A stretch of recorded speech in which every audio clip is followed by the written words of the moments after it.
Hello there. Welcome back to another episode of I Love This, You Should Too, a podcast. We are a proud member of the Alberta Podcast Network, which is locally grown and community supported.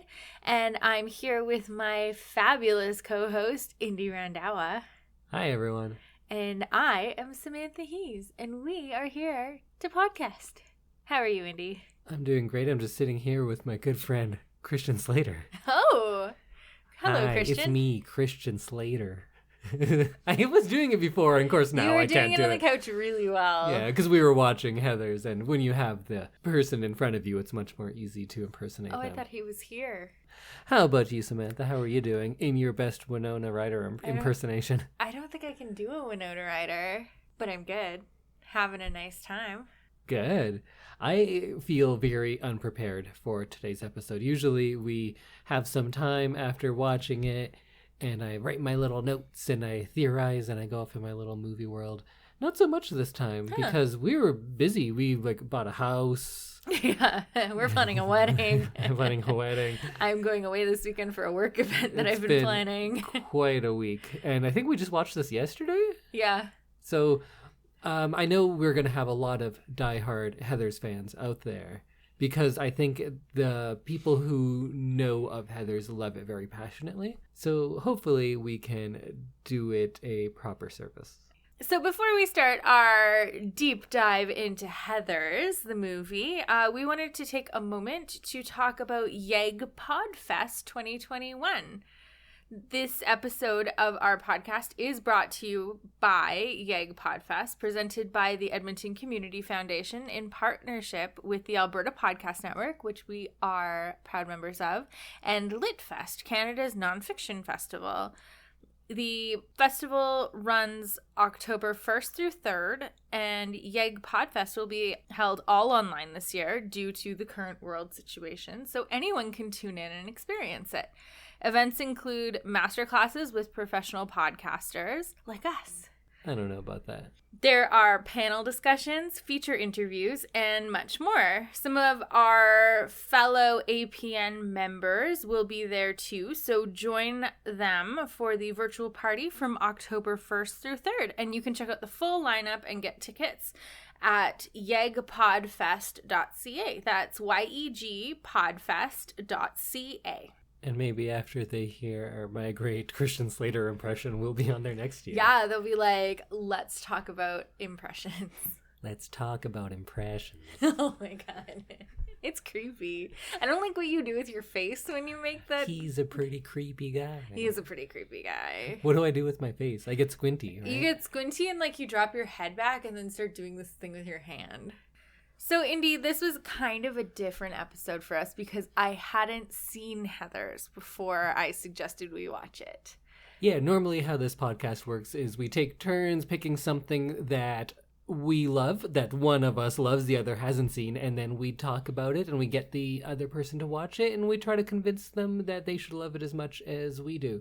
But in this case, Samantha hadn't seen Heathers, but still picked it because she feels like she should have seen it. Yes, this was another I should have seen this, so we're going to watch it together, even though you've seen it already, too. That is a much longer podcast title. Now, ours is already pretty long. Yeah, it's true. So I didn't really know anything about this movie other than kind of that it inspired a whole bunch of other movies that I've seen. And that people bring it up all the time and are diehard fans of it. I'm glad that people bring it up all the time because since I've seen it, I rarely hear about it at all. So I'm glad that it's still out there and Really? People are talking about it. Yeah. Oh. When I saw it, I was about 20, and one of my friends, I think it was her favorite movie. She dressed as Martha for Halloween, wearing the big fun shirt and had a Coke stain and a suicide note taped to it or pinned to it. Yeah. And she was a huge fan and would quote it all the time, so I finally watched it, of course. Right. And I liked it quite a bit, but I hadn't seen it in, how old am I now? 16 years, so I haven't seen it in quite a while. Upon your first viewing now, what did you think? This is a complicated answer. It's a complicated movie. It is a complicated movie. I was not expecting this to be the movie that it was. Right. Did you get kind of why I say this movie is as much American Psycho as it is Mean Girls? Yes. I think I was expecting it a little bit more to be Mean Girls than it was American Psycho, but it actually kind of leaned more towards American Psycho than Mean Girls. Yeah. For future reference, have you seen American Psycho? No. Okay, we'll do it at some point. I know, like, about it, but not. But I think, like Heather's, you may think you know about it, but then you actually watch it, and it's maybe not what you think. Okay. Like, I think Heather's and American Psycho share a lot. So I'm very curious to find out what you think, because do you feel like it can be fun and enjoyed on the surface? Do you feel like because of our current climate, it has aged poorly and could be like too flippant in a post-Columbine world? Do you feel like this is one of those movies where you either get it or you don't? I feel like it's a little too much in a post-Columbine world, for me anyway. I've read a book about Columbine, and so I know quite a bit, and it is very Columbine-y. It is. It predicted a lot of things, and I'm not talking about the violence in school. Yeah. We'll get to that, but first off, did you like the movie? I liked it. I don't think I loved it. Okay. It was something that kind of like caught me off guard almost. So I feel like it took me... I feel like if we had let this sit for a couple more days, I might have said I love it. I had such a busy day at work today, I don't even know where the time went. So I'm like, did not have a moment to sit and think about it. Usually like on my lunch or something, I'll do some notes and stuff, but I just didn't have time to do that with this movie. So I think there's a lot to unpack about this movie because I feel like some of it I just didn't get. And I'm hesitant to speak about anything like that because I really feel like you're talking down to people when you're like, oh, you don't like it, you just don't get it. Because I've had people say that to me a lot about movies that I don't like anything Baz Luhrmann. They're like, oh no, but it's modern music because teens are all the same all through history. It's like, no, I get it, it's just dumb. So I hate when people say like, you just don't get it. Right. Because it's kind of taking the onus off the filmmaker. Because really, a film should be accessible that people can get it. Mm-hmm. And I'm, as snobby as I am about movies, I'm really hesitant to say that movies are too smart for people. But maybe that can be the case because you can't always blame an artist, whatever they are, for their fans or for their detractors, right? Because there's a lot of things that I love. Like, I love the show Rick and Morty. I hate people who love the show Rick and Morty because we love it, perhaps for very different reasons. I'm not entirely sure because I don't want to paint everyone with a broad brush, but it's an interesting situation because I did read a little bit, some reviews around the 30th anniversary of this movie. Mm-hmm. And usually I would read maybe one thing that's kind of like a recap to help me remember the movie. And in this case, I read a few things because everyone was complaining about it and saying how it's a terrible movie and how dare they be so flippant about serious things. They're glamorizing suicide and violence, and you could never make this kind of movie in a post-school shooting world. Mm-hmm. And my first reaction to all of that is like, no, you just don't get it. And I think for a lot of those reviews, at least that I read, I think that's the case because I think there is such a fine line between satire and glamorization. Right. Because I think when you treat something flippantly, I've said that a few times, but I think that's how this movie is with a lot of it. It's not that the filmmakers believe that these things don't matter. I feel like they are reflecting something that they see in the world. Mm-hmm. They are providing a commentary on these things, not being a part of them. Okay.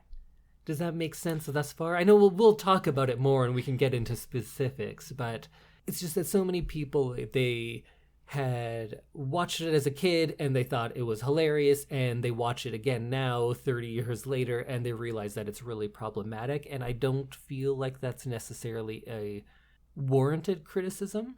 I think that in a lot of the cases of what I read, they clearly didn't understand it as a kid. They thought it was Breakfast Club but sillier. Right. And if you're thinking that it treats these things lightly or glamorizes them, I feel like you're also just kind of not understanding what they were going for now. Right.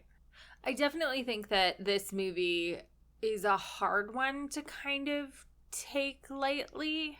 Like, there's some movies that we've watched where I'm like, I don't know that I just, like, got as deep into it as you did. But this one, I feel like it would be very hard to take this one at just, like, surface level. Or to just see it as, like, old-timey Mean Girls. I feel that way because it goes so far, right? It's not just a little bit edgier than Mean Girls. It's a completely different type of thing. And they're not just like alluding to stuff. It's like all there. Yeah, there's murder. Yeah. There's several murders. It's not like something can go over your head. You watch them murder multiple people. So it's hard for me to say that this is like a casually watchable movie. But it has all the external showings of one, yes. right? It has great costuming, a lot of like great one-liners, and a lot of humor to it. But I think when people are thinking it's problematic, they are thinking it's a proponent of the things that it is actually criticizing. So maybe we're probably going to talk about it being a satire, because that's what I believe it is. But we have had many cases where you'll be watching something and I'll ask if it's a satire. And of course that upsets you because you're like, no, it's not a satire. And I was like, it's so over the top that I think it's satirical. So let's circle back maybe towards the end and talk about if this is in fact a satire, and if it is, if it's successful at being that. Do you have thoughts on that now? I'm slowly putting them together. Like I said, I think I'm going to be a little slow on the uptake on this one because I just haven't had the time to like ruminate in it. But I think I'll have more to say on that later.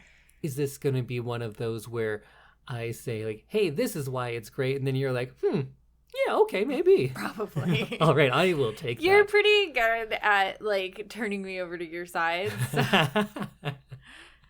If only I could use my ability to convince you of things on things outside of movies, but it's pretty much just that.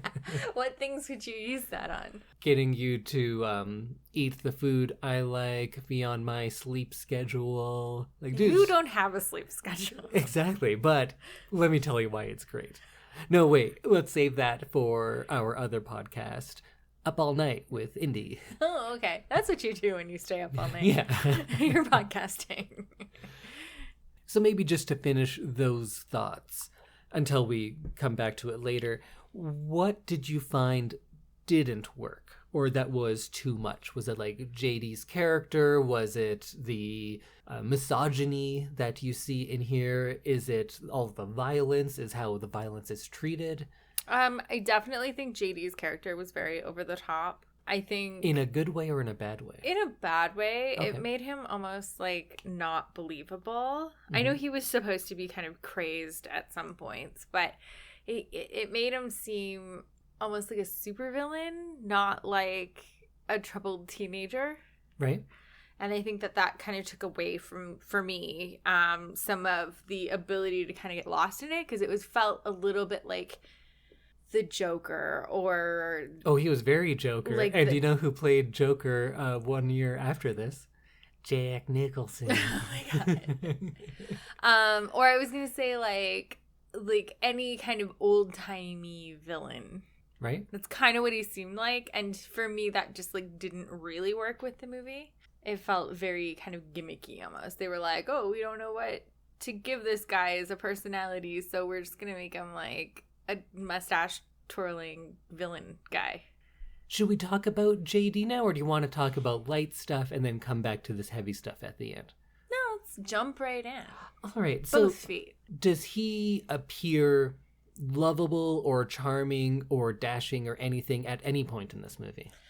Maybe at the beginning, when we don't know as much about him, he seems like that troubled, like, dark, handsome guy that is often the love interest in movies.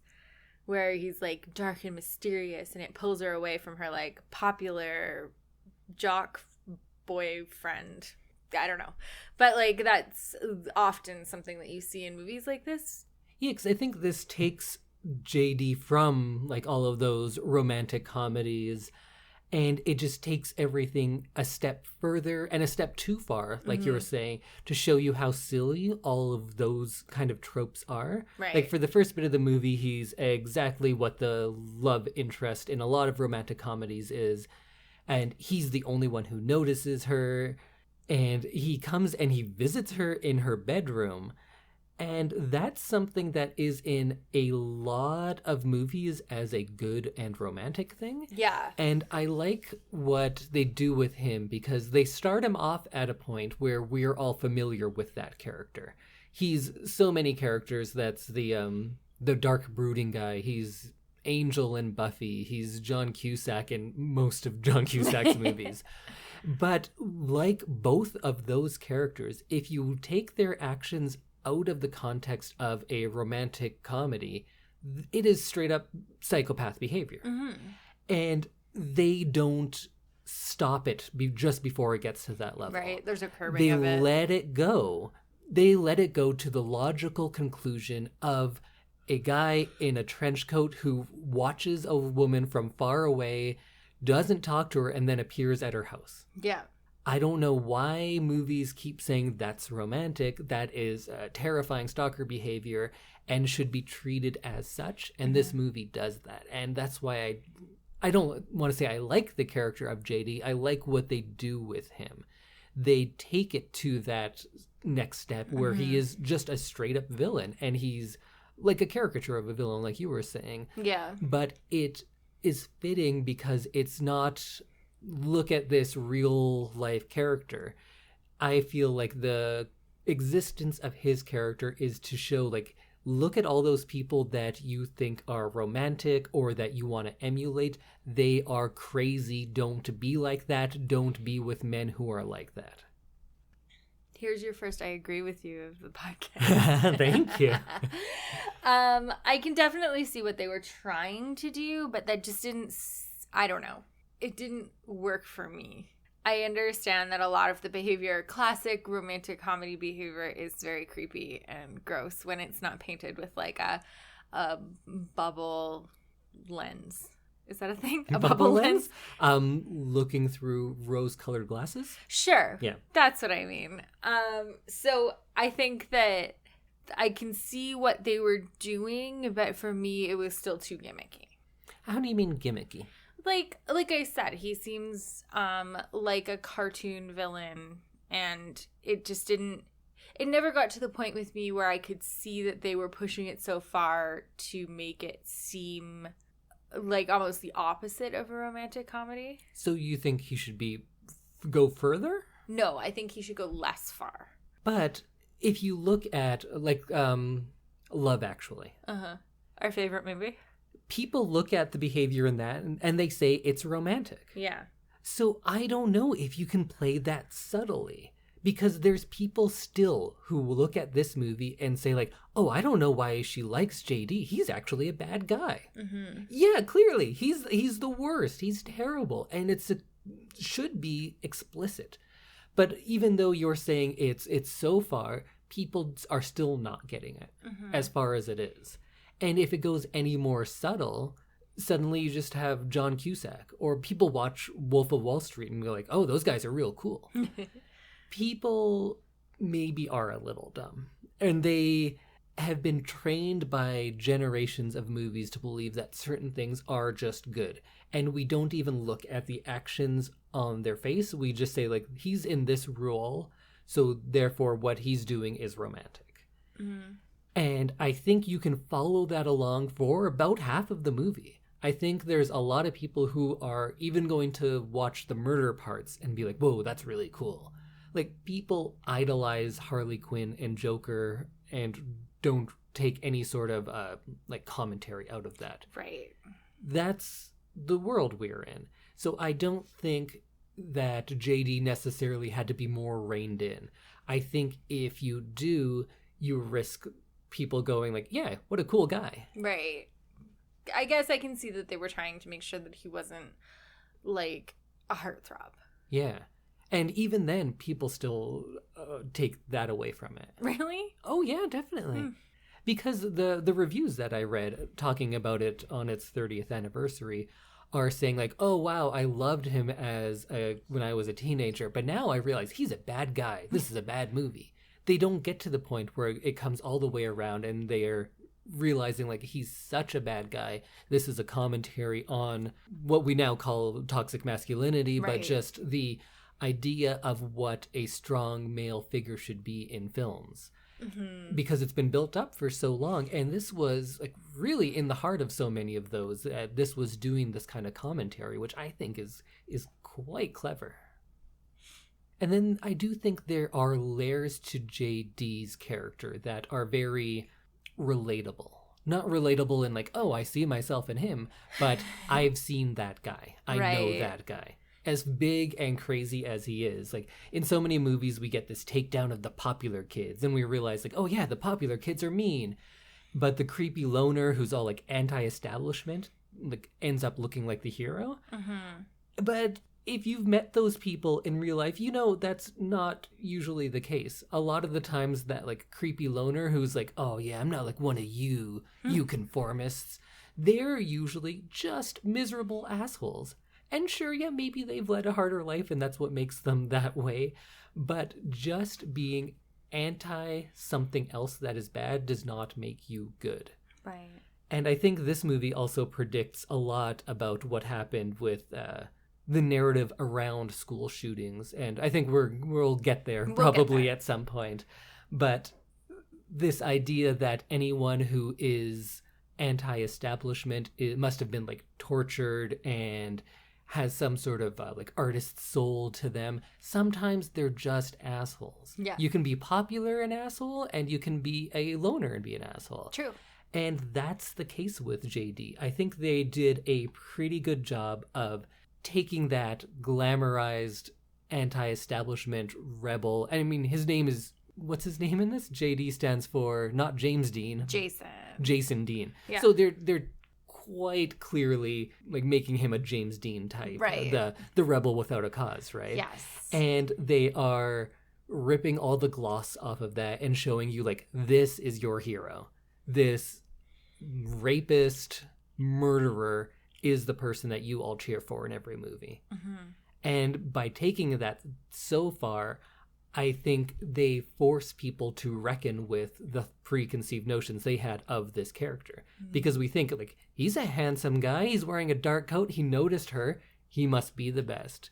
And there's no reason we should think that. It's just all these movies have conditioned us to think that. Right. And I really like how far they went because it tears that down. And in my mind, they could take it far enough that there's no question he's like a villain. Right. Of course, there's no taking into account everybody else, so apparently there is some question about him being a villain.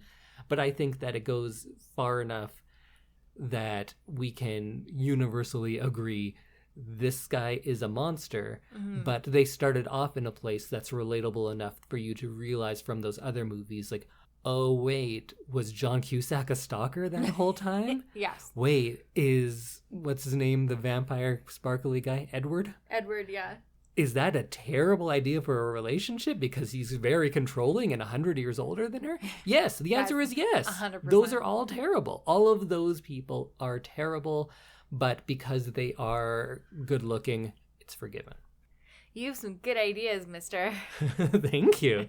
So does that mean you concur? I concur. All right. 1 point Indy. Yes. Well, should we go on to talk about Veronica now? Sure, yeah. Played very well by Winona Ryder. Yes. I had a hard time not seeing Lydia.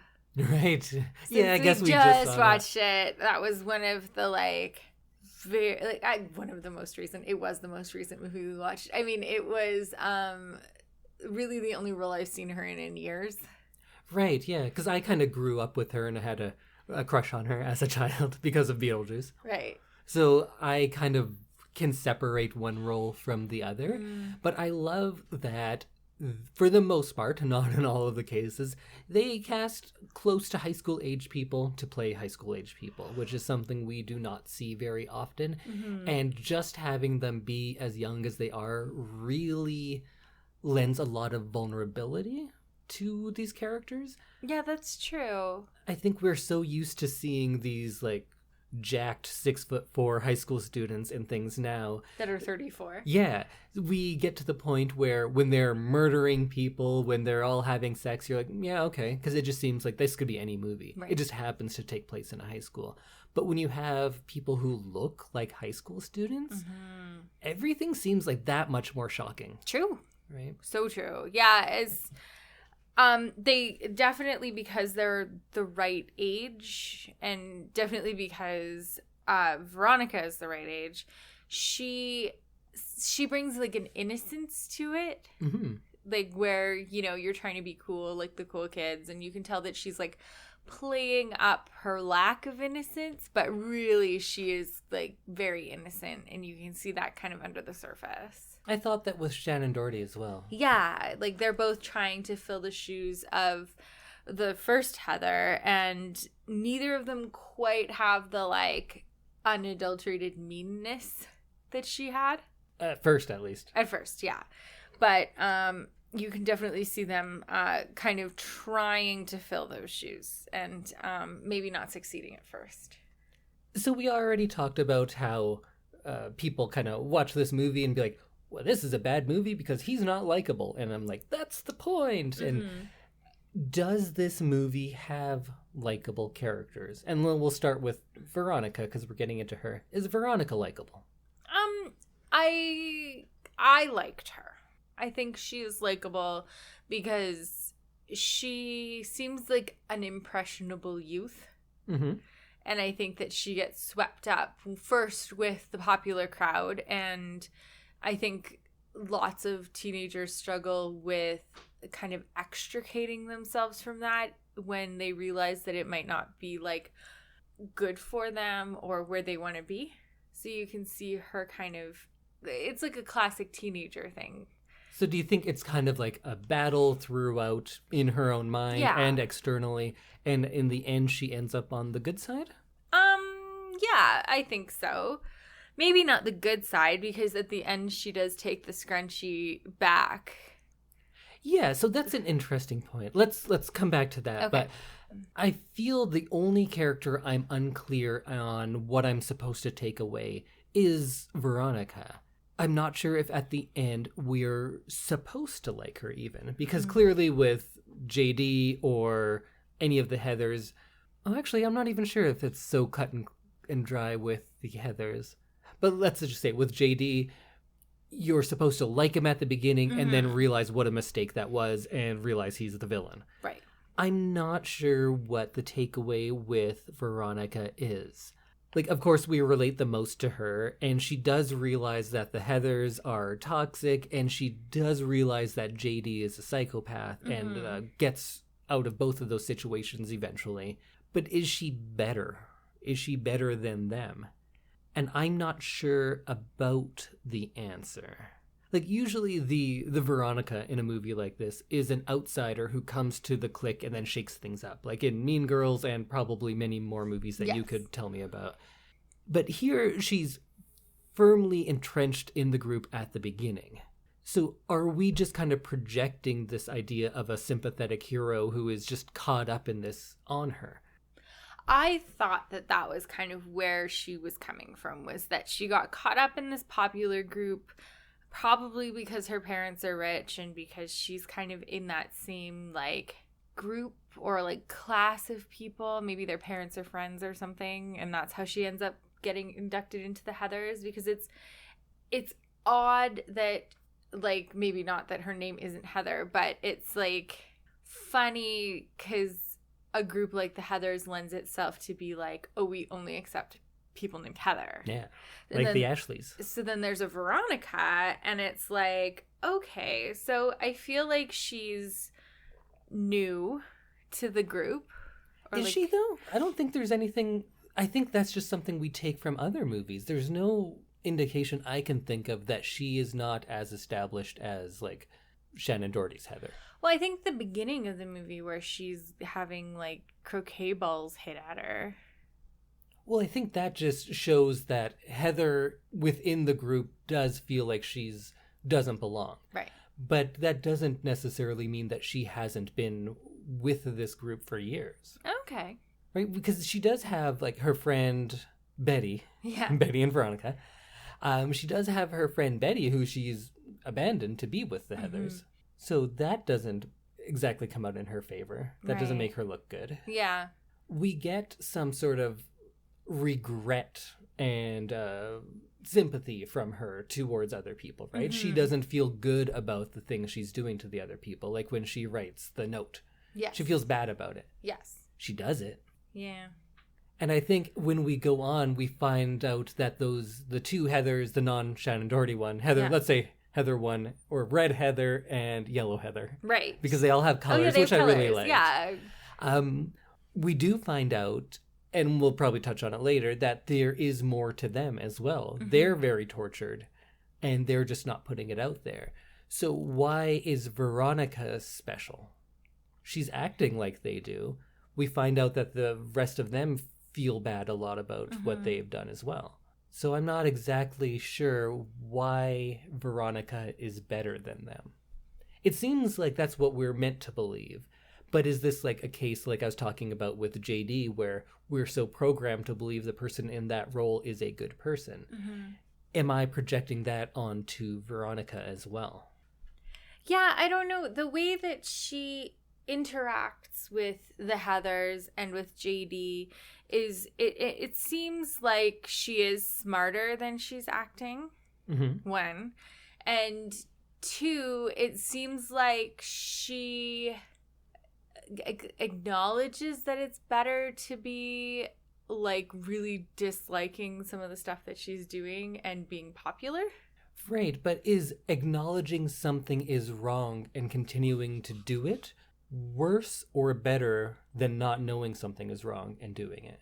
Right? If you have no idea that what you're doing is hurting people, or you don't care, and you go out and hurt people, that's one thing. But if you know that this is hurting people and then you still do it, is that better or worse? I think it's worse, but I think it's also really hard to get out of that cycle. And I think she knows that if she were to leave the Heathers, like when she throws up at the party and Red Heather says, like, you're dead to me on Monday. Like, this is it. And then she realizes, and so then she goes and tries and, like she wants to make amends with Heather, clearly, because she's, like, really worried about it. Yeah. So we do have the other Heathers are more perhaps aggressive in their meanness. Right. They're more starting all of these terrible things. It's never really Heather's idea. I mean, it's never really Veronica's idea. So Red Heather, of course, embarrasses people, tries to ruin their social life. But there are some things that Veronica does, like murder. Yes. Right? Yes. So we kind of didn't talk about that in whether or not Veronica is good or bad. She murders people. Yes. So this was one thing that I found kind of unbelievable, was that she and JD murder Red Heather. And then Veronica continues hanging out with JD, and he manages to convince her that they're not going to kill the two guys. Do you think she believed that? I think so. I don't think she believed it. You don't? No, I think she knew exactly what was going to happen. Oh, see, I thought she believed that the guns didn't, like, actually kill people. So do you think the character who you just said is much smarter than the rest would believe that, like, oh, we're just going to shoot them with these guns, that the bullets just go in a little bit? After they had just murdered someone the day before. I think she knew exactly what she was doing. And when he says those lines about, like, oh yeah, it's just, what's he call it? It's a Igluger, something like that. It's German, but what it translates to is I lie, is the type of bullet he's using. It's an I'm lying bullet. Oh. But, of course, he asks her, do you speak German? And she goes, no, I take French. Yeah. But that's just a little funny thing. But the look on her face, I take as realizing, yeah, that's not true, but yeah, okay. That's how I took that. I believe she knew what was happening. if somehow she believed that this murderer who just murdered someone is going to shoot these people with the intent of some sort of magic bullet that only knocks you out, makes you bleed a little. Right. Okay. But then one person gets murdered in front of her. Yeah. She watches him chase the other guy. She goes down and checks and makes sure he's dead. Doesn't stop him from killing the second guy. True. So maybe I'm wrong. I think it's very unclear. Yeah. I just feel like she is gullible because she doesn't want to think about the fact that they're like on a murder spree. Right. Does that make her like not as culpable? No, I don't think. I think that makes her just as culpable. I think she's trying to write it in her head. Right. That she's like, well, you know, he told me this about the bullets and like, well, I missed him, so, you know, not my fault. Not my fault.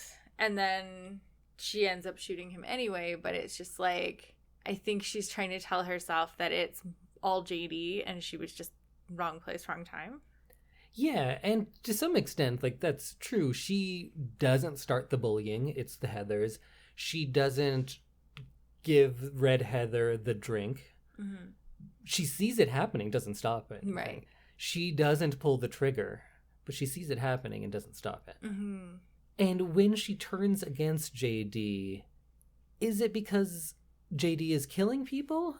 Or is it because JD is just the new Heather? It's just the new mechanism of control in her life, and then she wants to get away from it. I think she is kind of making him, in her mind, the new Heather. She's realizing that the same amount of control that Heather had over her is happening with JD, and all of a sudden she, like with the Heathers, is doing things that she's like, does not like. And all of a sudden she's like, oh, I should probably like... do something about do some things, yeah. Take a step back, and like make sure that I'm thinking of myself as well. Yeah. And in all this, what I'm saying, Veronica may very well be a villain herself. Mm-hmm. That's not anything to do with whether I like this or not. I think that's good. I like all of this. So I don't want to make it seem like, hey, she's bad, therefore it's a bad movie. Like I said before, I think that this movie makes you question what you think of as good and bad and what different movies or stories have programmed us to think is good and bad. Mm-hmm. And I think it's a great conversation to have. And I think it's very clear in other roles. Like with JD, you're meant to like him. Turns out he's terrible. Mm-hmm. With the Heathers, they're meant to be one-note, vapid, evil people. Turns out there's some complexity under the surface. But with Veronica, I'm very confused as to what I am to take away from it. Because, and now you were talking about this earlier, at the ending, she takes the red scrunchie and says, like, I'm in charge now, or whatever it is. And if it stopped there, you would think, oh, she's taking control, she's going to be the new Heather, and that would kind of fit the tone of the movie, that this person we were meant to believe is a hero is just going to fill that power vacuum. Yeah. But instead, she goes and asks Martha to go watch movies with her. Mm-hmm. And that seems to be a completely earnest, nice, altruistic act. Yeah. So it ends on a very high up note. But that left me a little unfulfilled because she did just kill people. Mm-hmm. And it seems like she's going to get away with it, right? Yeah. Is this like an all's well that ends well? Yeah, see, I didn't think that this movie... I think this is another thing that really confused me about this movie, was that I didn't expect it to have a happy ending. Yes. Because it feels like she bested the other Heather. She bested the new Heather, Green Heather, who becomes Red Heather. Yeah. It's very confusing. It's not a great way of describing them, but and she also put like JD behind her, and I feel like she feels like she can just start over again. And that's how the movie ends, is that she gets to just be like, oh, I'm gonna go have a movie night. Yeah, but this movie makes everybody else pay for their crimes, but not her. Yeah. Or are we led to believe that her guilt and her coming to this realization and now being good is payment enough? I don't know. See, that's the only part of this movie that I'm not even going to say I don't like, but it really confuses me. I know that's not true. A lot of the movie I think is confusing, but not necessarily that it's poorly done and confusing, just that there are a lot of takes in this movie. Right. And I'm not always sure which side that the film is on. And this is the biggest example of that, because I'm not sure what the takeaway of Veronica is. Yeah. Yeah, she's a hard one to kind of pinpoint for me. I feel like she should have either taken control and been like the new villain, or maybe died. Yeah. Thematically, those two endings seem to fit better than what we got. Yeah, I didn't like the near-death experience, I'm Heather now kind of ending that they did, and it didn't seem fulfilling. So what do you think this ending as is means? I don't know. I think that she's being left to pay for her kind of sins another day, which doesn't seem good. She seems like she's shoving it all down and trying to like get on with her life, which isn't really how murdering 4 people works. Yeah, you'd know. What? I think that the ending as presented is she's taking control now, but she's ushering in like a new nice way of doing things. Like it's not going to be about bullying. She's in charge, but she's going to make sure that everyone treats each other well. And maybe that's it. Maybe that she has been the one to kind of get rid of the old evil presences that we're led to believe she's going to be tyrannical but in a good way, like a benevolent dictator. Right. She's going to take out anyone who's mean and she's going to be in charge, but everyone has to be nice. That's interesting, but I don't know if that's really even opened up exactly. I think that's what I'd take from what we have here, because she's the new Heather. She has the scrunchie, but she's also being nice to Martha. Yeah. So that could be interesting, and maybe that's actually a better ending than I gave it credit for, that she is evil in the best way possible. Right. Like she's going to take out... It's very ambiguous. You get to kind of like figure out what you think. Yeah, maybe. Yeah, maybe that is the best kind of thing for this movie, that really isn't ambiguous throughout. I think there is ambiguity throughout it, though, because I think not all of these characters are as they seem, or I think that's the point in a lot of them, is you get one impression and then you're like, oh wait, was I right that whole time or not? So maybe it's fitting. Maybe. Well, I don't know. I don't have anything more to say about that. I think I've talked in circles now. I am thoroughly circled. I've convinced myself the thing I liked least about it may actually be brilliant, so I don't know. Should we talk about the Heathers? Sure. So Heather Duke, Heather McNamara, and Heather Chandler are pretty popular and rich, it seems like. And they're all best friends, and they kind of rule their high school. And this is like a thing that inspired many, many teen high school movies and TV shows. Mm-hmm. And I think that this is like such an extreme version of what you see in other movies that I liked it. Like the rest of the movie, the way they rule the school is much less rooted in reality than a lot of contemporary takes on that we get. Yes, like the croquet at the beginning of the movie, and the fact that they're playing croquet at all. Well, croquet is very interesting because first, croquet, we think of like being wealthy. Wealthy people play croquet. Yeah. And the other interesting thing about croquet is it's one of the few sports where you are going on your own, but then in the middle of the game, you can choose to fuck someone else over. Right. And that's really telling for how they behave throughout the rest of the movie, right? True. If they're playing golf, it doesn't have that same thing. But yeah, there's no the like fact vindictiveness. Some of them go out of their way to, and they know who they can do it to and who they can't do it to. Yeah. Right? And they all test each other within the group too. Mm-hmm. So you can see that there's this like certain sense of unease because you can tell that they kind of don't trust each other, even though they're supposed to be best friends and like the clique that we'll never break up kind of thing. It's funny because you see this distrust kind of bubbling under the surface.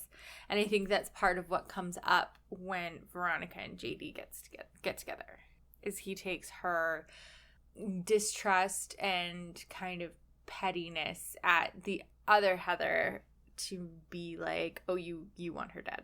Okay, done. Right. Yeah. Where she's like, no, I just like, you know, some days you come home and you have a fight with your friend and you're like, oh, I hate them. She's just like venting, and he takes it too far and she doesn't stop him. She did write about literally killing her, though. It's not just like, oh man, I could kill her. She's like, no, I want to kill her. The world would be better if she were dead. I want to kill her. I feel like teenagers say that sometimes. And yeah, but she does it. Yeah. I don't know. I think when somebody actually does those things, we can't just say like, oh, it was just a thing she said, because it does in fact happen, right? Mm-hmm. And she seemed quite serious. But although maybe that's what we're supposed to debate about Heather, mm-hmm. is, did she know that those bullets were going to kill them? Did she really mean she wanted to kill Heather? Or were these just kind of things that happened along the way? Yeah, I don't know. That she's definitely very easy to read either way. Yeah. Yeah. She's what you want her to be. Maybe that's the message. Maybe. I'm not sure if their writing of Veronica is something that they weren't clear what they wanted, or if it is like the most brilliant thing and all of this debate right now is the very point of her character. I don't know. Like, we're supposed to be debating about her? Yeah. And that's what the writers wanted? Right? Because that's kind of what they're introducing with the other characters. They're making you think a character is one stock John Hughes caricature that you've had in the past. Mm-hmm. And then they're flipping it or making it more complex or changing the outcomes. So maybe this discussion about like, what is Veronica? Is she good? Is she bad? Maybe she's complex, and maybe she's in the middle, and maybe she's a teenage girl who doesn't quite know what's going on and things got away from her, because that seems pretty reasonable as well. Yeah. I definitely think the latter is part of it. Like, she realized all of a sudden, she's like, oh my God, I don't know how to walk this back anymore. And she was in over to her head. Or maybe she is like an actual, real, our world teenage girl who gets put into this heightened world, and she's just getting pulled in every direction. Yeah. And she has the sensibilities of like a normal human. And those sensibilities don't work in this heightened world. Or maybe that's the thing. Like, it's high school, right? Mm-hmm. If you are a normal, well-adjusted person and everyone is at an emotional peak all the time, you are just kind of caught up in this whirlwind of all of that. True. Maybe that's the metaphor. I don't know. Maybe it's brilliant. Maybe it's poorly written. I don't know about Veronica. Which is the only part that I'm really not sure what's going on. Yeah.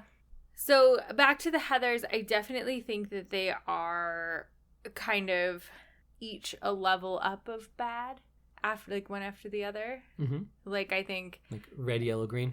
Like, red is number 1, yeah, of like the worst. Number 2, green. Number 3, yellow, because yellow. Do you think yellow is better than green?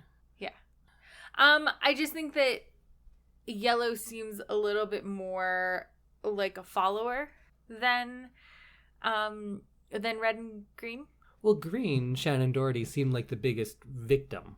She was the one that was being picked on the most by the other Heathers. Mm-hmm. So I feel like she was going on with things as a matter of self-preservation. And it's not until the very end, when Shannon Doherty's Heather, coerced by JD, that she tries to like take power and gains that confidence, and that evil confidence. Mm-hmm. Before that, even after Heather is kind of out of the way, red Heather, green Heather is still just meek and soft-spoken. I don't feel like she really does anything to anyone, not until the end, and that's still like because she's being blackmailed by JD. Mm-hmm. Yeah, I think that she picks up red Heather's role faster than yellow Heather would have. I feel like yellow Heather would have had she gotten the opportunity, but she gets outed as being sad. Right? And then that destroys her socially. Yeah. I don't know. It's really interesting because they seem like 3 parts of the same kind of person, almost. Mm-hmm. So do you feel like Red Heather is just like a straightforward bully mean girl? Yes. Yeah, I definitely think she fits that like tyrannical movie high school popular girl. But I think there is something underneath the surface too, right? Or is that just me? I don't think that there is something under the surface. Because there's the scene where she gets pressured into doing something with the guy at the college party. Mm-hmm. She doesn't seem like she wants to, but she feels like she has to. Right. And something happens, and then the next time we see her is in the bathroom, and she's just looking in the mirror silently, and she takes a sip of water and then spits it angrily at her own reflection. Yeah, I think there's some stuff under the surface, but I don't think that she allows herself to feel it. And she channels all of that into being mean to other people. That's true. I'll agree with that. Yeah. But I do think that there is more, and I think that's one of the other subversive things that this movie does by taking your run-of-the-mill bully and saying, like, there might actually be something there. And I think in that one little scene, you kind of get a good glimpse into that because you feel like she didn't want to do that. She felt she had to maintain some sort of image, and that she's disgusted with herself. Right. And we also see that when she commits suicide by JD giving her the blue train cleaner or whatever it is, she falls through that table, and the books there are there's something that's like a Time magazine, and the title on it says "The Fall of the American Teen," and that might just be like a funny joke because she's falling through the table. Yes, right next to it. I did see that. And then the other book is the Cliff Notes on the Bell Jar. And have you read The Bell Jar? No. So it's a Sylvia Plath, and Sylvia Plath is a great writer, feminist, many other things. And the central metaphor of the bell jar, if I remember from way back when, is themes of confinement. And the confinement is very literal in the book, but it's kind of symbolic about systematic confinement, about being forced into a certain role. Mm-hmm. And that's often read as being a feminist novel because women as a whole were kind of forced into certain roles. And if you stray from that, you're seen as either crazy or a witch, which sounds like a joke, but is painfully true. And that seems very fitting for this character of Heather that I'm kind of making up in my mind because we don't see much of it, but I feel like there's something there. Okay. I also like that it's Cliff Notes. Yeah. Because she is still like a teenager. Yeah, and she's not reading all these super heavy novels for real. Yeah, that's another thing. I don't know if this is intentional. I think it is because I think this movie is quite smart. They talk about books and interpret them incorrectly a lot. Like when they talk about things from Moby Dick, it's a very, very surface level and sometimes just wrong interpretation. And I don't think that's the writer not knowing their stuff. I think that's the writer knowing that high school students don't get all the nuance of something, of a big giant book they're being forced to read. And we'll just like pick a line and be like, yeah, that's my life. Yeah. Even though it may not actually be like even applicable. Yeah, like when people take quotes from Polonius and talk about like, oh, see, look, this is how you are meant to act and be like a true upstanding guy. And you're like, no, Polonius was terrible.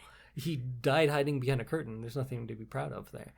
We just hear quotes that we like to. Yes, I think definitely in high school to sound smarter, right? Like if you can stand there and talk about like the nuances of something really like studious, then you sound very cool and like smart. Yeah, I've based an entire podcast career on that. Wait, you're not actually this smart? Oh, no. I'm making everything up, but you don't question me, so hey. Good answer. Here we are. Moving on. I accept. Well, I think this might segue a little bit into how they deal with suicide in the movie. And also, second Heather. So, Yellow Heather reveals that she, in fact, has depth to her. Mm-hmm. Maybe not even depth, but she's distressed and she thinks about more than what is being presented. And she calls into that show, what was it called? Hot Probs? Something like that. It's a real funny name, whatever it was. I think it might have been that. And she's ridiculed for it.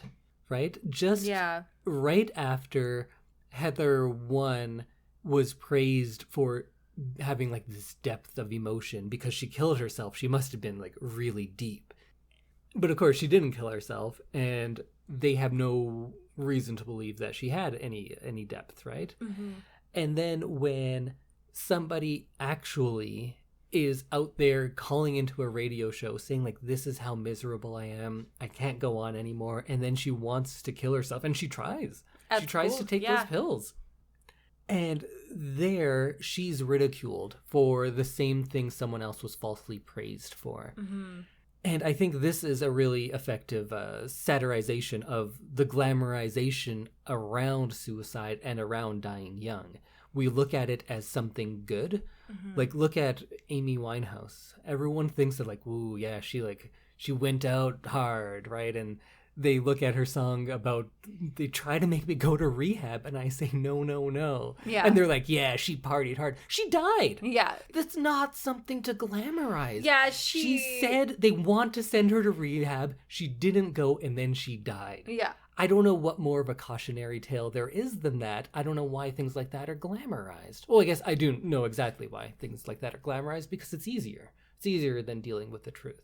Like Paul Walker, who was in Fast and Furious movies, died in a car wreck, and people praised that. How fucked up is that? He died, and everyone's like, yeah, man, way to go out just like you lived your life, quarter mile at a time. It's like, no, he's an actor. That was a character, and now he's dead. This movie that's not like famous for is not his life, for real.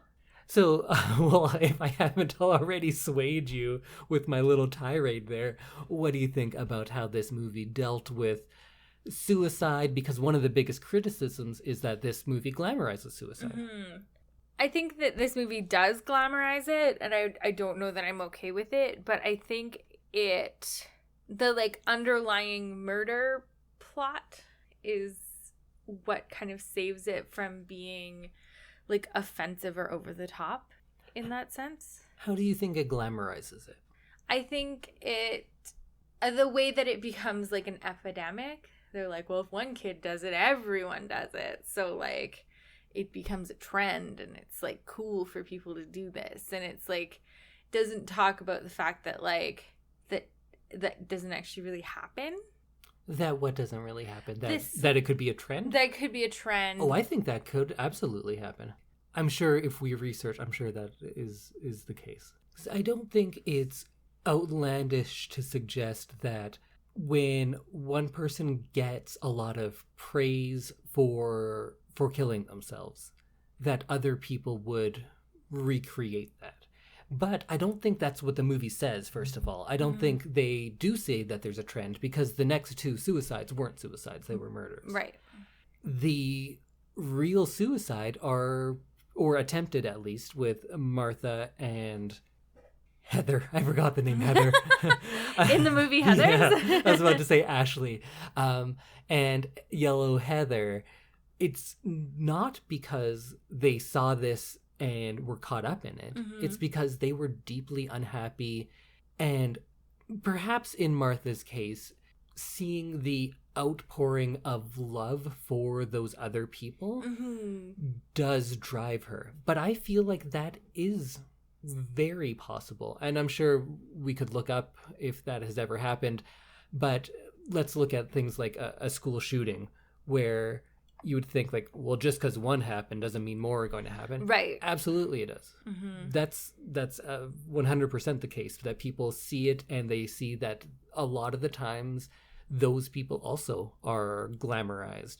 Like in the Columbine shooting, there was this narrative, the only narrative that I heard, that these kids that did this were bullied, they were outcasts, and they just couldn't take it anymore, and then that's what happened. That's not the case at all. They were bullies. They beat people up all the time. Just because they weren't the jock bullies doesn't mean they weren't bullies. They were bullies their entire lives. Maybe not their entire lives. They were bullied through their school career, and this was the ultimate culmination in it. And I think looking at people like that and saying like, oh, well, here's why they did it, is because society's fault.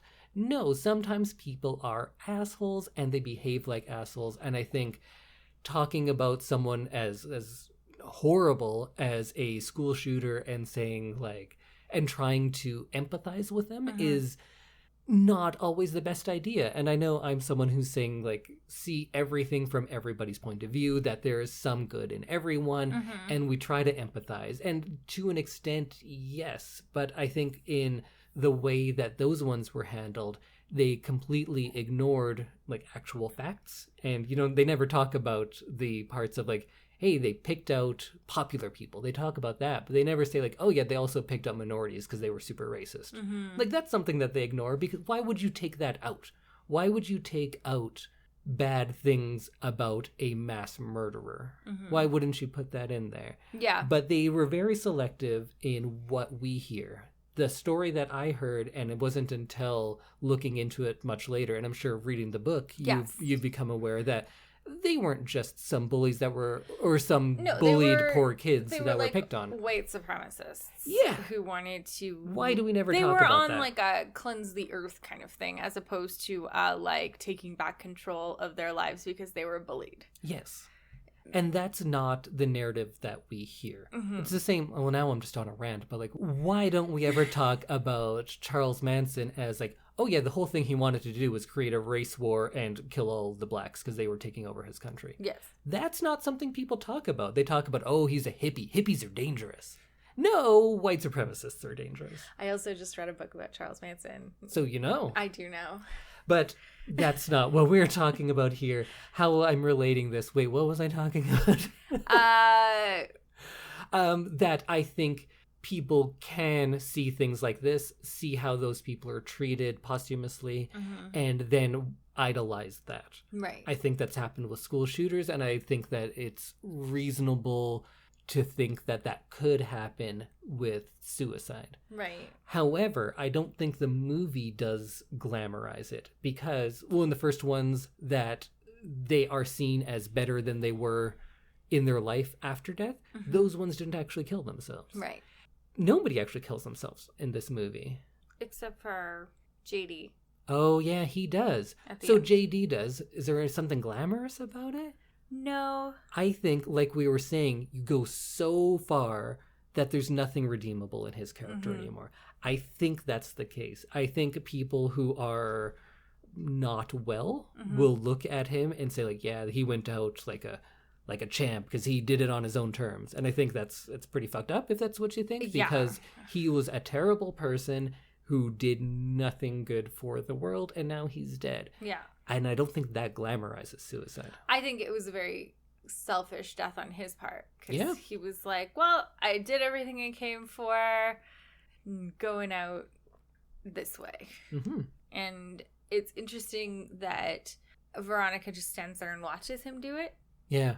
Yeah, she lights a cigarette. Yeah. That might be my favorite I feel like she's just so done with his bullshit too. Yeah. And he's just tried to like murder her basically. Yeah. And she's just like, yeah, go ahead. Yeah. Do it then. Have fun. Do it. Bet you can't. Yeah. And then he does.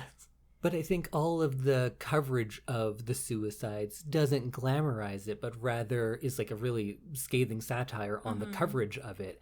And I think it was very predictive of what would happen later with school shootings, because the reaction of everyone is just like performative mourning.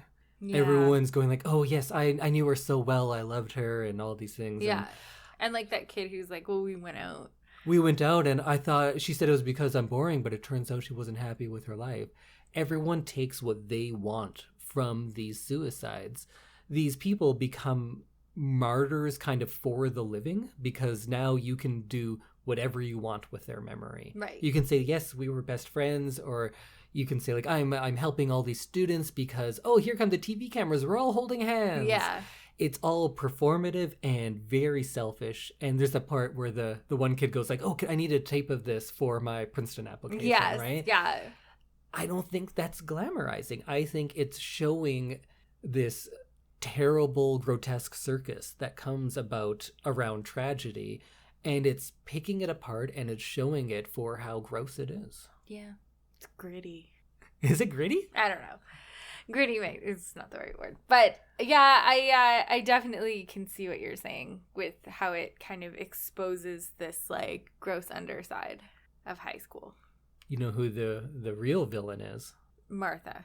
No, but knowing who I am, who do you think I'm going to say? Veronica. Ronald Reagan. Oh, okay. How would I have guessed that? Because I'm all anti-capitalist. Oh, right. Maybe you wouldn't have guessed Reagan, but you'd say American capitalist society? And I'd be like, yes. Because this is in 89, so... Or 87? What year is this? 89. So it's right at the end of Reagan's career. So it's kind of like peak Reagan when they're making this. And if you're not familiar with him, anyone out there, he's a big ol' American capitalist, I guess is the one sentence description I can give. And this movie doesn't have the kind of like community you get in Mean Girls. At the end, you do have people like banding together to make things better, right? In this, it's competition. Everyone's competing with everyone. Even when you're mourning someone else's suicide, you were trying to get a tape so you can get into Princeton. Yeah.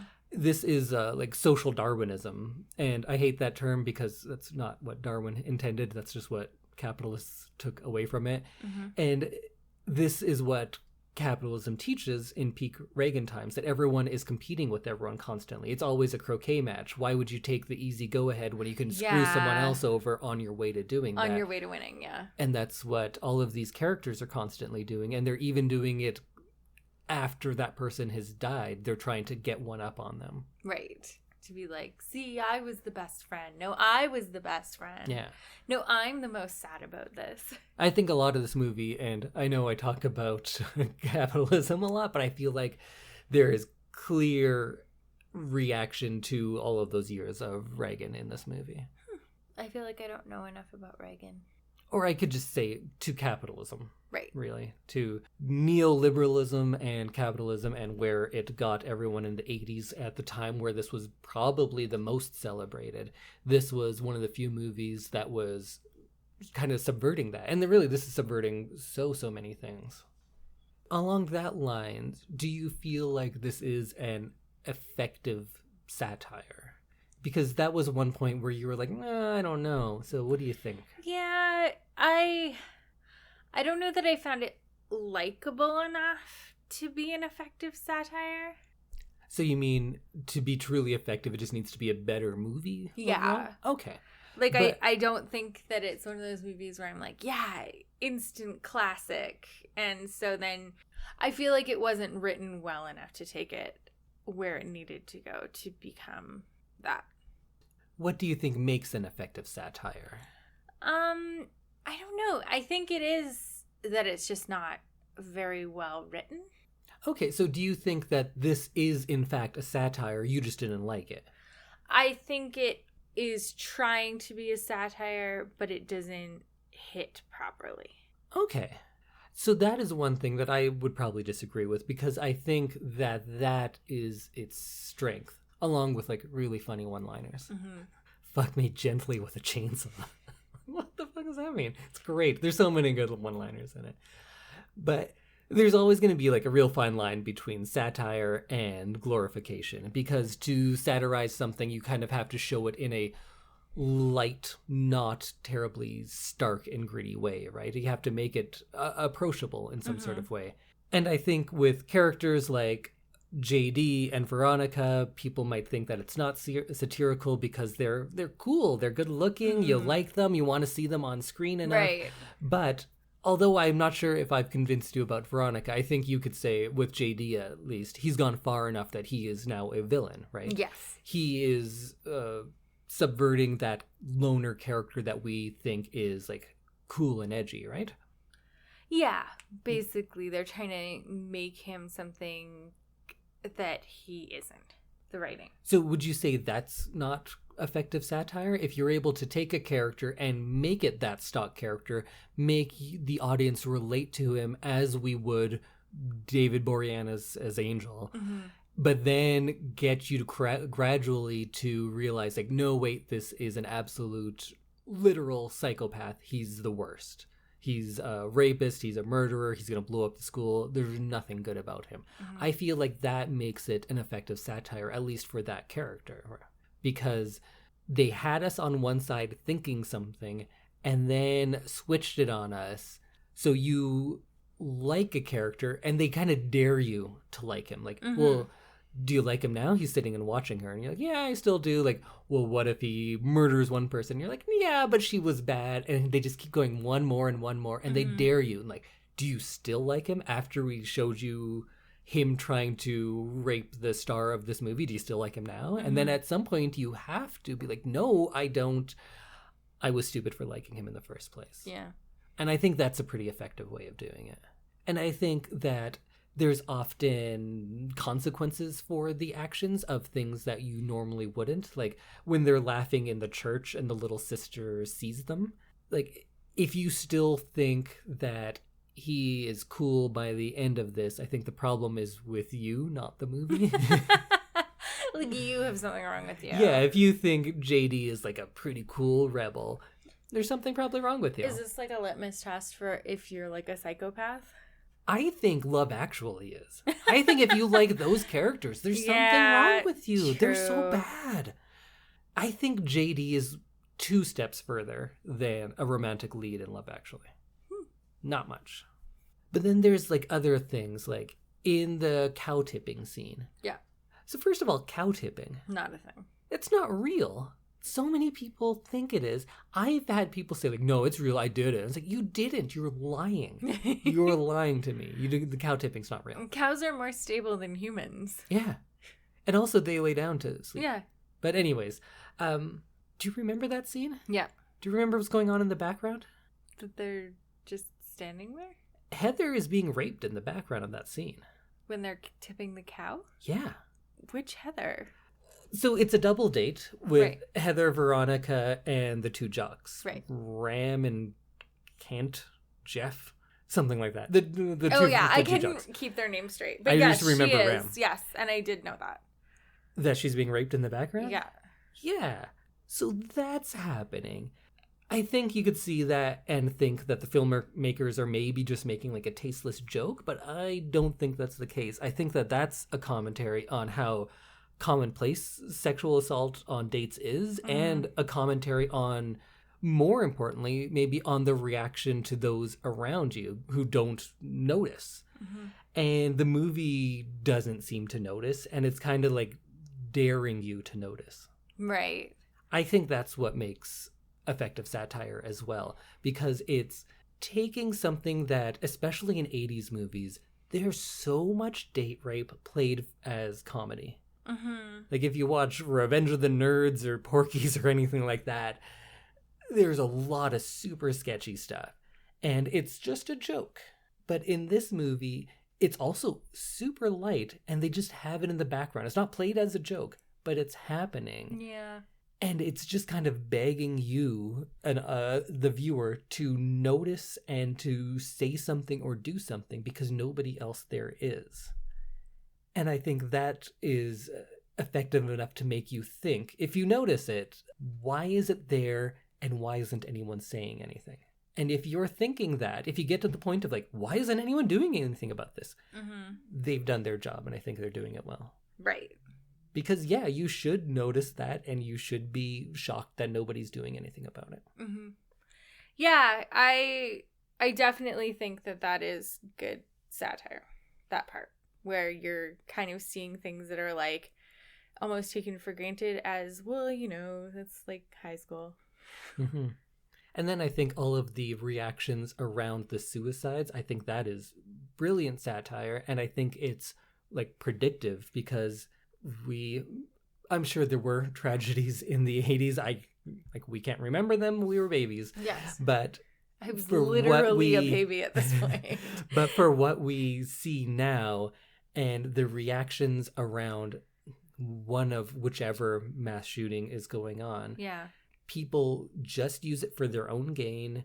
They glorify people that they don't know. All of these things happen. And I'm not sure if they had a context for that at the point, because I'm not really sure what news coverage was like at the time. Yeah, but it's either a brilliant satire of what was going on, or it's a brilliant predictive satire of what's going on now. Which is scary if it's that, for sure, because that is, it was such a thing, and he's even, JD is even dressed like the Columbine guys. Yes. in those trench coats, and like planning their outfits was a huge part of that. So it's like, yeah, and it's not like JD's copying the Columbine guys. The Columbine guys are copying a like stereotype of a cool loner that movies have put forth. And they see themselves in that role. They're like, we're anti-establishment. Nobody gets us. We're better than all of this. We're cooler than all this. We know better than everyone, which is dangerous and just like shitty and immature. But we glamorize that. We glorify that, and we say that like, yeah, those guys are cool. They know something that we don't. These like your James Deans or your, I keep picking on John Cusack, who's a good guy, but he just had those roles in the 80s, right? Poor John Cusack. In those trench coat wearing loners, because that was a trope in 80s movies. Yeah.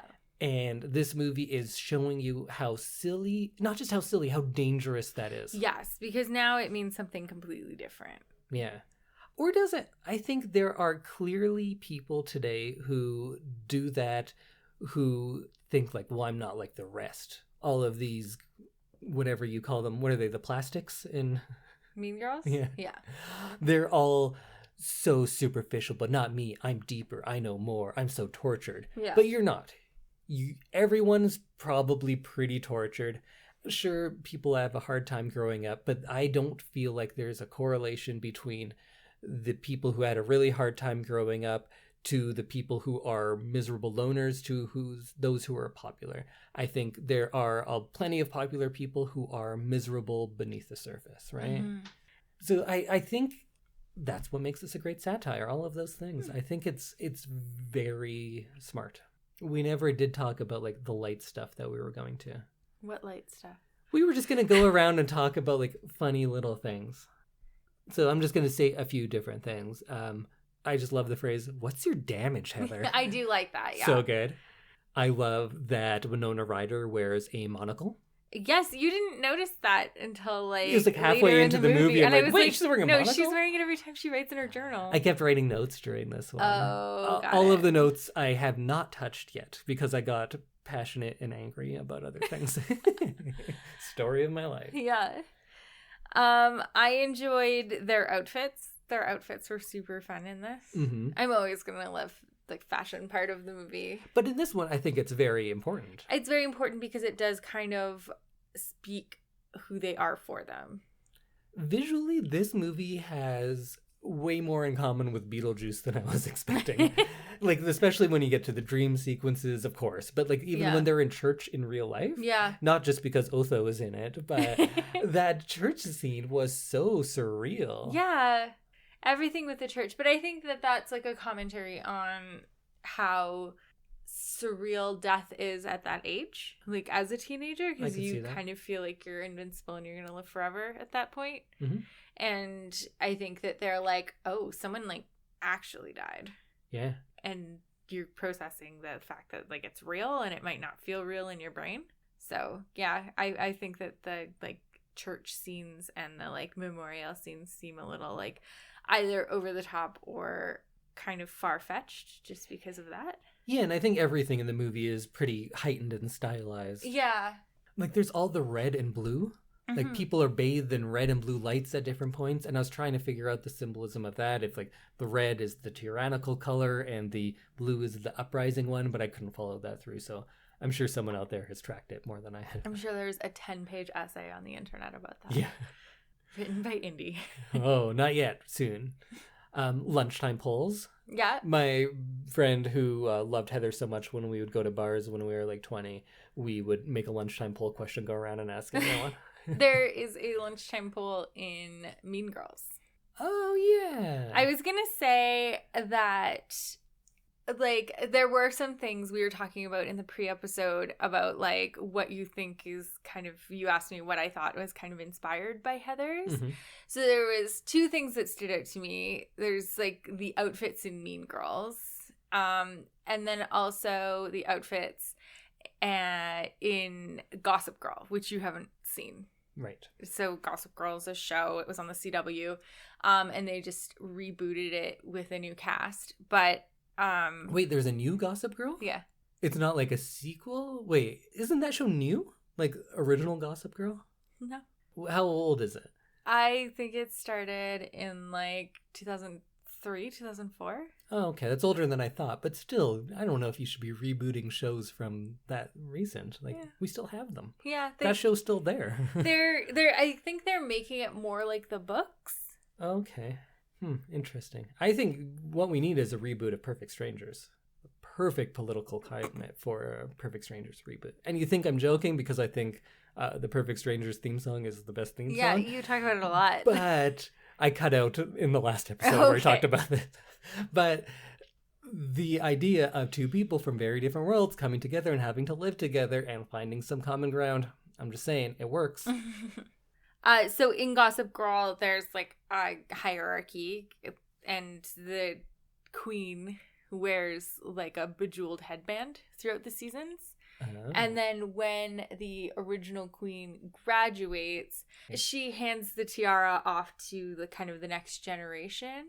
And then that girl becomes kind of the Heather of the school, I guess, because she becomes like the mean girl.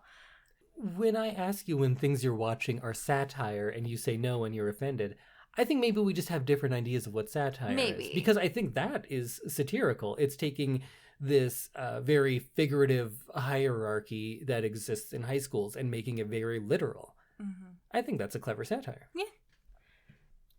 The other thing I love is how very. Oh, yeah, it's going to be very. Because that's also predictive, because today people are like, oh, you're so extra. Yeah. Right? It's the exact same thing. Or like, yeah, just... Could you not? Could you not? Not what? Extra what? Very what? You don't need to know. No. If you don't know, you don't know. You're like not cool enough to know. So then everyone just assumes that they know because they don't want to seem uncool.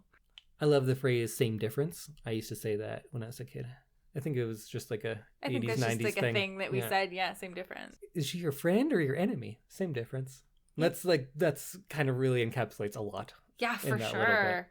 Oh, and the song, Teenage Suicide, Don't Do It by Big Fun. Yeah. I love that. I think that's hilarious. That seems like such a 80s teen song that would be popular. Yeah. And I think that that's another way that this isn't glamorizing suicide, because they're rather satirizing how other people react to it, right? Mm-hmm. They're like, this is the world's best solution to it. It's not sitting down and talking to your kids, because that never happens. It's making a pop song, right? This is how we get through to the youths. I loved that the biggest symbol of being gay is drinking mineral water. That was hilarious. I love, of course, the line, I love my dead gay son. That's brilliant, and people say that all the time. But I think what's kind of lost in that scene is then JD, who is the worst, asks, how would you feel if your son was gay and still alive? I bet you wouldn't be that supportive then. Yeah. And I think that is painfully true. Very true. Yeah. And especially still now. Yeah, that's another part of all of the suicides and deaths, and that we can take whatever we want. You can be supportive of someone when you don't have to actually support them. Mm-hmm. And we don't know this dad. Maybe he's the greatest guy ever, but I think that a lot of the times that's the case. Yeah, I think they're supposed to be playing him as like he was that like macho football dad. Yeah. Who's like, yeah, I hit harder. But he loves his dead gay son. Yeah. But I do love that there's the inclusion of that girl crying, because that changes everything. The sister or whatever. Yeah, that whole thing could have just been the joke. That, hey, we got them to kill each other, hilarious. Mm-hmm. But this shows like the real world repercussions to all of this, because we do mostly just get people taking what they want and using it for their own benefit whenever someone dies. But every now and then you get to see the real world repercussions of it. Yeah, lots of really fun little moments in this movie for sure. I did like the parent-child interactions. Like, Veronica and her parents have the exact same conversation twice. Yeah. And about the prom date? Or the funeral. Yeah. Whatever it is. And funeral, then it's like, I can't remember her line, but it's like, good pate, but I got a motor if I'm going to make it to that funeral, party, whatever it is. Yeah, exactly. It's the exact same conversation. On the other end, Christian Slater and his dad switch roles. Mm-hmm. And they only talk in, like, sitcom platitudes of, like, things that have been said many, many times by many, many people. Mm-hmm. And I think both of those just go to show that there's no real interaction between parents and children in this. It's all just the things that they've always been saying and always will be saying, whether it's on TV. It doesn't even matter which one of them is saying it, because they don't have meaning. Mm-hmm. It's just, you're my child, I say this. You're my parent, I say this. And they could be interchanged. Right, yeah. And I think that's another clever way of, they're not really addressing any of the teens' concerns. They're just giving them pop songs. They don't actually talk to anyone. Mm-hmm. So while we were talking, I did discover something. What? And I think both of these are helpful to us. So I just looked at the trivia part of IMDb, and this one part is just scary. So Jeremy Applegate was the actor who prays in the movie that he will never commit suicide. He shot himself and committed suicide in real life. Wow.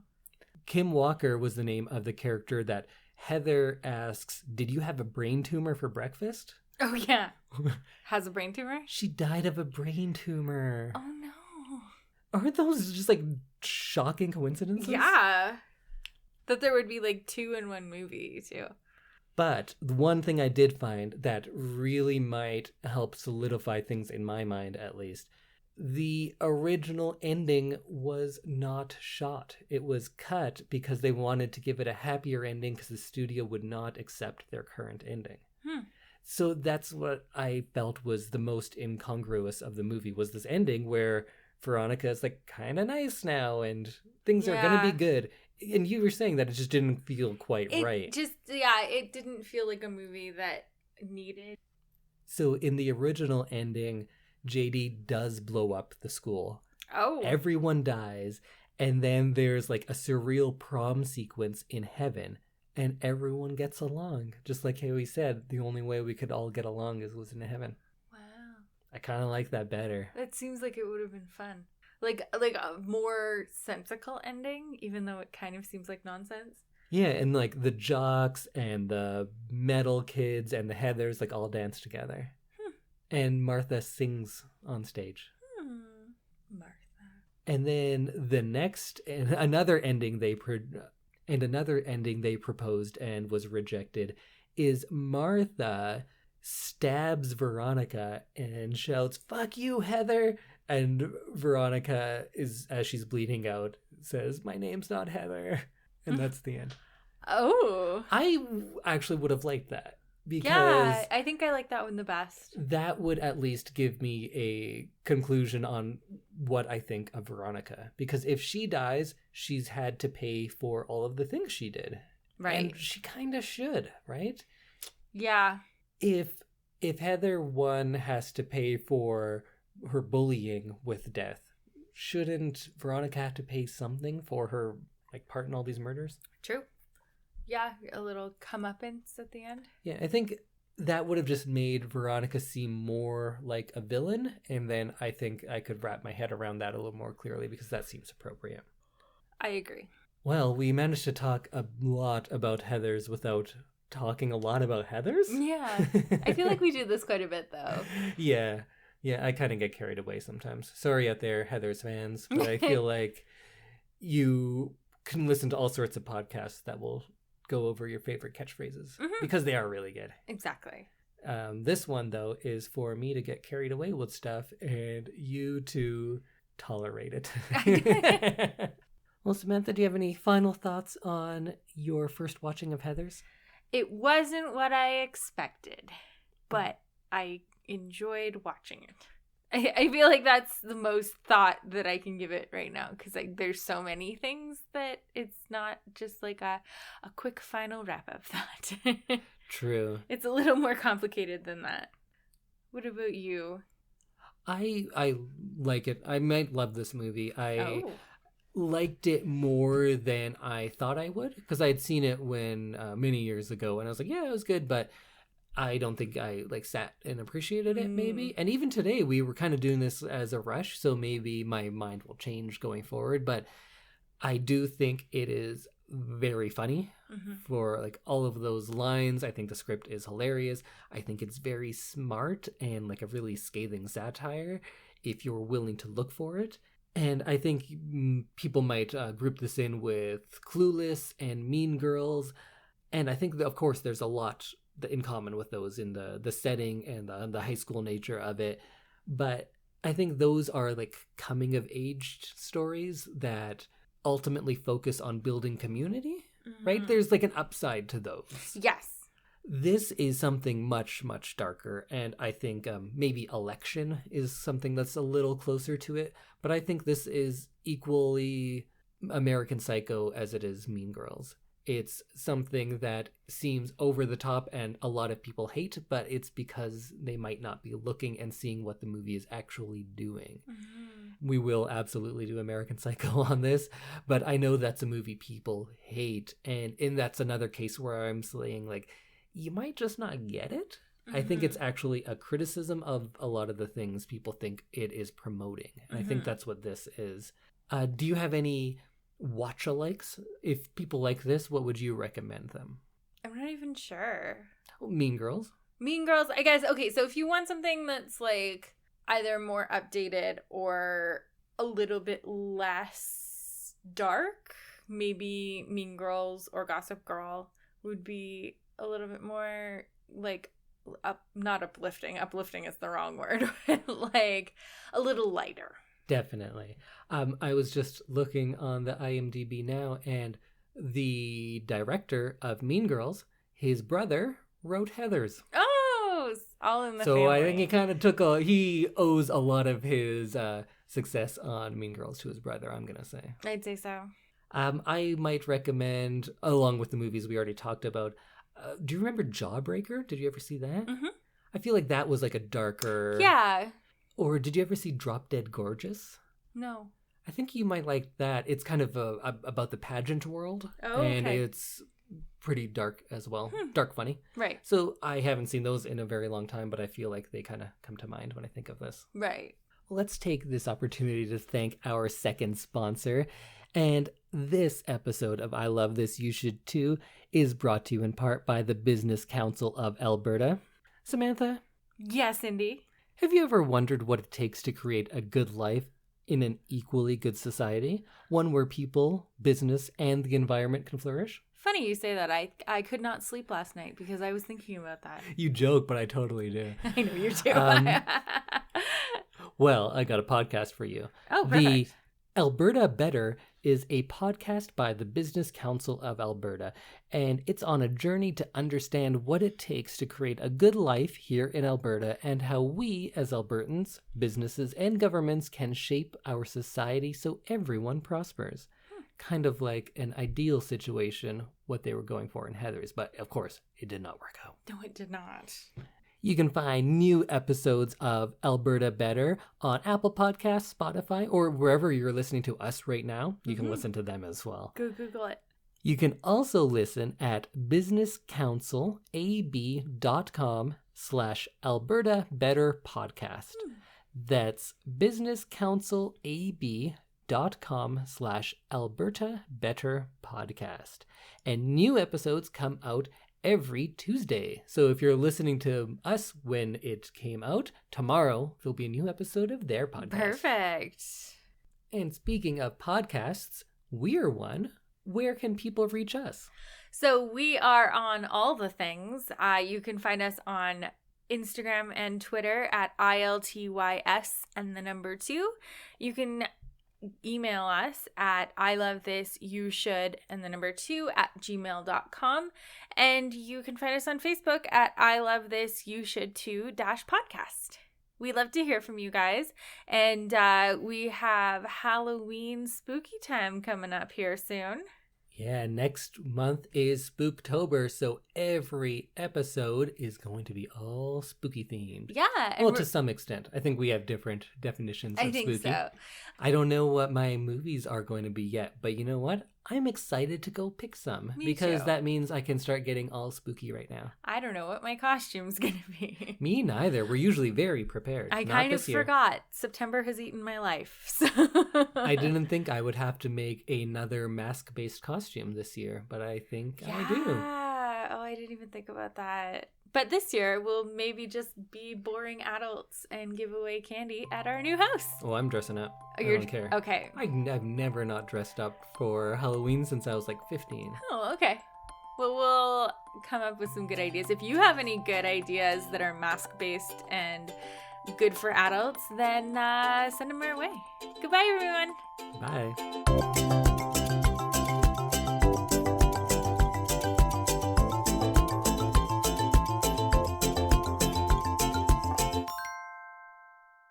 Me do it. That's going to be the drop at the end.